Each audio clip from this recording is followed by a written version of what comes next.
எங்கள் பாப்பா மூத்தாயிட்டாங்க, என் அம்மா மூத்தாயிட்டாங்க, அவங்க தனியாக இருக்கிறாங்க கபூரில், அவங்க கூட நான் இருக்கணும்.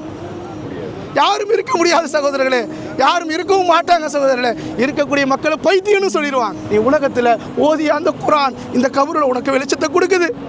அந்த குரான் இந்த கபூரில் உனக்கு வெளிச்சத்தை ஏற்படுத்தி கொடுக்குது. இப்படி சொன்னாங்க. அவன் உலகத்தில் செய்த நல்ல அமல் மட்டும் அவனோட கபூரில் இருக்கும்.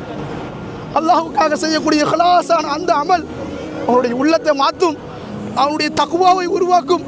அல்லாஹுக்காக நீ செய்த உம்ரா, அல்லாஹுக்காக நீ செய்த அந்த உம்ரா, அதனுடைய நன்மையை அல்லாஹ் கொண்டு வரான். எங்கே?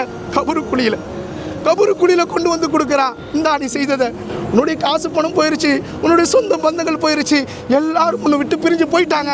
ஆனால் உலகத்தில் நீ அல்லாஹுக்காக செய்த பார்த்தியா, இஹ்லாஸோடு, ஈமானோடு, தக்குவாவோடு, இறை அச்சத்தோடு இந்த அமலை உனக்காக கொண்டு வந்திருக்கிறேன். அல்லாஹ் கொண்டு வந்து கபூருக்குழியில் நம்ம இடத்துல கொடுப்போம். இன்றைக்கி நாம் ஆடம்பரமாக, அதிகாரமாக, திருமணமான பேச்சுக்கள், ஏராளமான விஷயங்கள் செஞ்சுக்கிட்டு அல்லாஹுடைய அச்சம் இல்லாமல், அல்லாஹுடைய பயம் இல்லாமல், கண்ணியமான ஹாஜிகளே, பரக்கத்தான இந்த மைதானத்துக்கு, பரக்கத்தான இந்த சிறப்பு மிக்க மக்காவுக்கும் மதீனாவுக்கும் அல்லாஹ் வரக்கூடிய பாக்கியத்தை கொடுத்துருக்கிறான். நாம் நம்மளை மாற்றிக்கொள்ளணும் ஹாஜிகளை, தக்வா உருவாகணும் ஹாஜி, அல்லாஹுடைய பயம் உருவாகணும் ஹாஜிகளே. அல்லாஹு தஆலா நல்ல அமல்களை செய்யக்கூடிய தௌஃபீக்கை நம் அனைவர்களுக்கும் அல்லாஹ் நசீபாக்கி தருவானாக.